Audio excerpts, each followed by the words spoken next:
you feel about being mostly vibrational? So how do you feel about being mostly vibrational in order to create what is see it, hear it, smell it, taste it, touch it, manifestational? In other words, which part of it do you like the best? The manifested part or the vibrational part? Liars.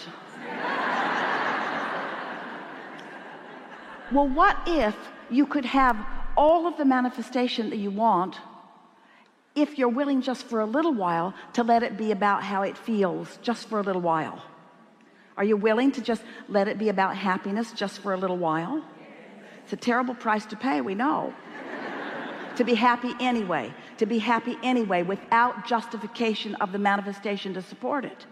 But if you can decide that you're going to be happy anyway without needing to justify with the manifestation, then you're going to be in that sweet spot. You're going to be one who translates that vibration into a thought and an emotion, and then into an impulse, and into another idea, and into a rendezvous, and into another rendezvous, until you'll feel like you're moving on this stream of consciousness where the good ideas just are flowing and the people are dancing with you, and all the ones who are not a vibrational match just fade into the background, and all those who are a vibrational match just come forward.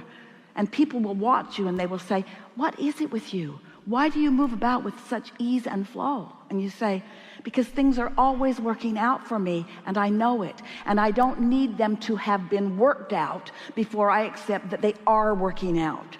That's the key. Things are working out. They do not have to have already worked out in order for me to find that positive emotion. That's the key right there. That's the key. Yes. Well, we want to define faith as going general enough that you know your potential and your goodness, and that's enough. If you can get there, then everything else will fill in with the specifics. Faith in a religious sense, or even in the sense that most people talk about it, is believing in something not yet seen. But we're not asking you to do something that ridiculous. We're not asking you to believe in something not yet seen. We're just asking you to see with your emotions. Yeah, right. We're asking you to interpret at deeper levels, because faith is not belief in something unknown. Faith is knowing. Yeah. In other words, you got to know it before it can present itself to you in fuller fashion. I was sitting there picturing what it would feel like to, less specifically, just rendezvous with my inner being in the grid. Well, it's the most primary, elementary, important thing that you could intend. And when you do, the feeling of faith will be there. In other words, faith is the byproduct of doing exactly that. Because when you rendezvous with the source within you, you know what the source within you knows, and the source knows it even before you play it out in manifested form. So that's better. That's an even better definition of faith, isn't it? Faith is knowing what the source within me knows without life having to prove it to me. Absolutely. And why does source know it? Why does source have faith? Why does source know it before it is played out? Because source knows the laws of the universe and has such confidence in the consistency of the laws of the universe that source knows it can be no other way. That's faith. Believing in the law, you see. So there are people who believe in the law, they just don't believe in their mental capacity to focus. Yeah. In other words, I believe it can be done, I just don't believe I can do it. Or I believe that my inner being knows it, I just don't believe that I know it. And we say, well, if this time-space reality has given you a desire, it has given you the means with which to have the full manifested version of that desire. And when you know that, that's the faith that we've been trying to evoke from you, to not instilling something in another sounds like we know it and we're trying to stick it in you. We're wanting to summon it from the depths of your knowing, you see. After you hang around with your inner being for a little while, you don't want to go anywhere without them. It's like your American Express card. There is a wonderful thing about settling in to a sort of peaceful ease and flow. Because you've put enough into your vortex, the delicious delights that you're looking for, look at it this way, lined up, because you're consistently in this place of feeling worthy and feeling capable and feeling ease and feeling flow and feeling confident and feeling competent, then something or a lot of things that match that converge. And you have this powerful moment that's just exciting. So it's the evolution of or expansion of that creation that then gives you your wow. You can get so good at this emotional basis that then as the pieces begin to reveal themselves to you, it's the rendezvousing of those pieces that just knocks you over. And when you get to the place where you feel it and don't need the manifestation of it, that the feeling of it, that the grit of it is enough, then you are home free. And then the avalanche of manifestations will make you yodel. We want to talk about your point of attraction. We want to talk about how you know what your point of attraction is. And so we're just going to be really brief here, and then we're going to open it to what you want to talk about. Your point of attraction is everything. And we just want to remind you that your point of attraction has two powerful facets, because you were source energy before you came into this physical body, and that inner being part of you still is one point of attraction. Your inner being is aware of you here, but your inner being, all of you, didn't come. In other words, the source of you remains non-physically focused in a non-resistant state. So as you are here in your physical body and you're sifting and sorting and evaluating and deciding and determining what you want, you're launching rockets of desire which your inner being captures and identifies and isolates and becomes one with, so that that point of attraction for you on your behalf is very powerful. So when you ask for an improvement in anything, that inner being part of you begins to live it immediately. And the law of attraction responds to that non-physical part of you. The law of attraction is also responding to the physical part of you, who may be, like this woman that we were describing, protesting the injustice of your moment. And so as the law of attraction is responding to your inner being's pure, clear request on your behalf, and your convoluted resistant request, your push and pull request, you've got a sort of tug of war going on inside of you that is exactly what negative emotion is. Anytime you feel negative emotion, it means the law of attraction is responding to who you really are and what you really want and who you're being right now in this red hot minute. So anytime you feel negative emotion, it always means that. It always means you are not a cooperative component to your own desire.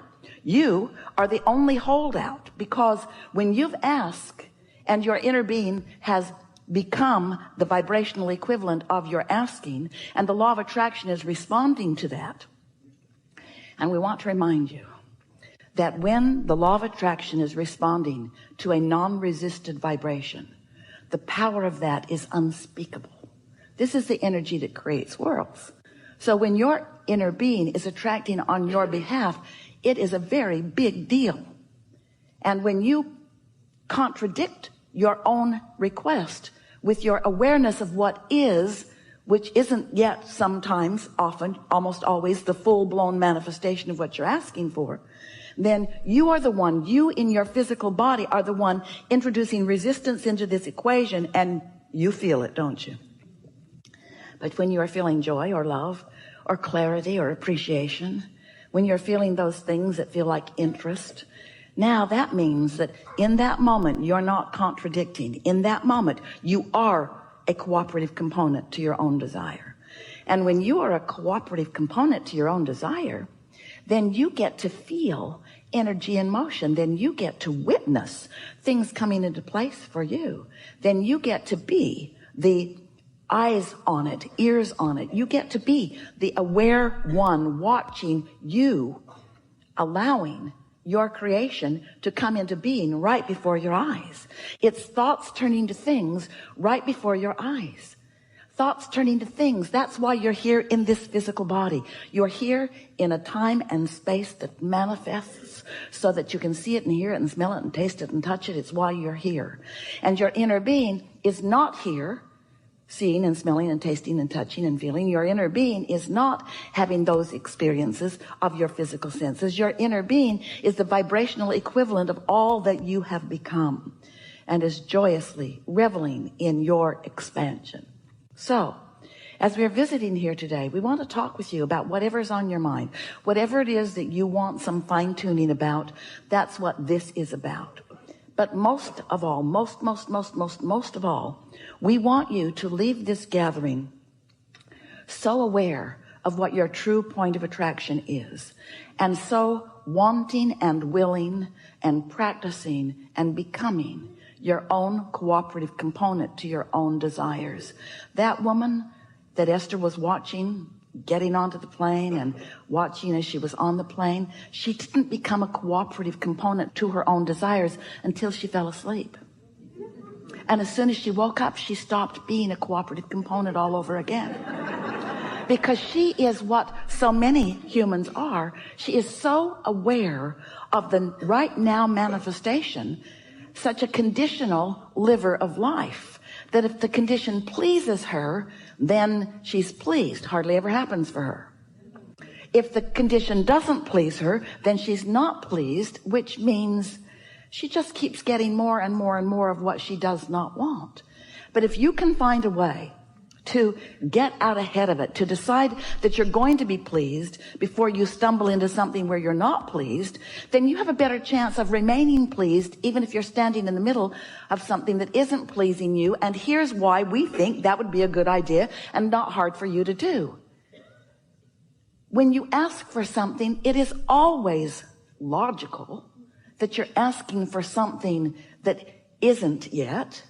In other words, you're asking for more money because you want more money. There's logic in that, isn't there? So if you're asking for more money, but you're looking at what is, then you're not looking for more money, are you? You're looking for not enough money if you're looking at what is. But Abraham, aren't I supposed to be honest? Well, you could be true to who you really are. You could be true to the vibrational becoming. You could be true to your desire. You could be true to your true value. You could be true to your request. You could be true to the promise of your experience. You could be true to who you really are. You could be true to the whole notion of deliberate creation.